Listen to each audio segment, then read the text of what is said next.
अस्सलाम वालेकुम, मैं सूफिया मलिक और आप देख रहे हैं PKN न्यूज़। सबसे पहले पाकिस्तान मुस्लिम लीग नून के कायद मियां मोहम्मद नवाज शरीफ के पुरतपाक इस्तकबाल के लिए खुशाब में तैयारियों का सिलसिला अरूज पर पहुंच चुका है।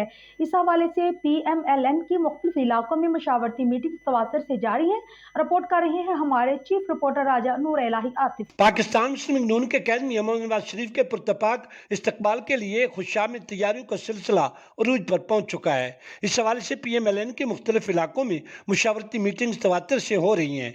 इस सिलसिले में साबिक MNA मलिक शाकिर बशीर अमान, साबिक MPA बैरिस्टर मलिक मुअज्जम शिरकल्लू, साबिक MPA मलिक करमिल बंदयाल, साबिक सूबाई वजीर मलिक मोहम्मद आसिफ बा, president PMLN district Khushab doctor Ghaus Mohammad Khan Niazi, मुस्लिम लीगी रहनुमाओं एडवोकेट चौधरी अरशद महमूद, मलिक मोहम्मद खालिद दावान, मलिक अब्दुर्रहमान वारिस कल्लू, मलिक इनामुल्लाह सग्गू और मलिक समीउल हक अवान समेत दीगर मुतल्लिकीन खासे मुतहरिक नजर आते हैं। मियां मोहम्मद नवाज शरीफ के फकीदुल मिसाल इस्तकबाल की तैयारियों का जायजा लेने के लिए डॉक्टर गौस मोहम्मद खान नियाजी की मेजबानी में वर्कर्स कन्वेंशन का भी इनेकाद किया गया, जिसमें PMLN के मरकजी नायब सदर राना तनवीर हुसैन ने खसूसी तौर पर शिरकत की।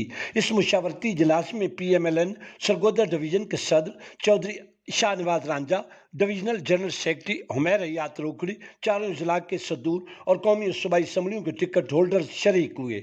इस मौके पर मुकर्रिरीन का कहना था कि इंशाअल्लाह मियां मोहम्मद नवाज शरीफ वतन अजीज वापस आकर कौमी उमंगों की तर्जमानी और मुल्क को शाहराए तमीर और तरक्की पर गामजन करने के लिए भरपूर किरदार अदा करेंगे।